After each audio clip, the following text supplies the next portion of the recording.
भेदभाव छोड़िए, सबको अपना मानिए। हिंदू सम्मेलन में सामाजिक एकता पर संघ प्रमुख मोहन भागवत का संदेश। रायपुर में आयोजित हिंदू सम्मेलन में आरएसएस प्रमुख मोहन भागवत ने समाज, राष्ट्र और परिवार पर महत्वपूर्ण विचार व्यक्त किए।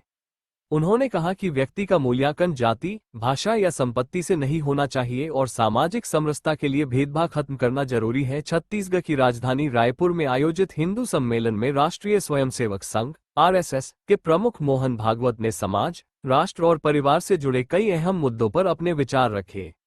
उन्होंने कहा कि संघ का उदय नागपुर की एक छोटी शाखा से हुआ था, जो आज पूरे देश में फैल चुका है। मोहन भागवत ने जोर देते हुए कहा कि किसी व्यक्ति का मूल्यांकन उसकी जाति, भाषा, संपत्ति या सामाजिक स्थिति के आधार पर नहीं किया जाना चाहिए। उनका कहना था कि पूरा देश सभी का है, यही भावना सच्ची सामाजिक समरसता की पहचान। उन्होंने कहा कि सामाजिक एकता की पहली शर्त मन से भेदभाव की भावना को खत्म करना और हर व्यक्ति को अपना समझना है। उन्होंने हिंदू समाज से अपील की कि वे आपसी समझ को बढ़ाएं, संकट के समय एक दूसरे का सहारा बने और देश के इतिहास व पूर्वजों को जानने का प्रयास करें।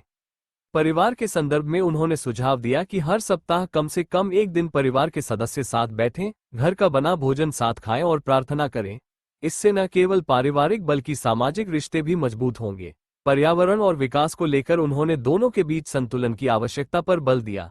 उन्होंने कहा कि विकास के लिए जंगल काटने या पर्यावरण की रक्षा के नाम पर विकास को रोकना उचित नहीं है। जल संरक्षण और पेड़ लगाने को व्यक्तिगत जिम्मेदारी मानते हुए उन्होंने सभी से इसे अपनाने की अपील की।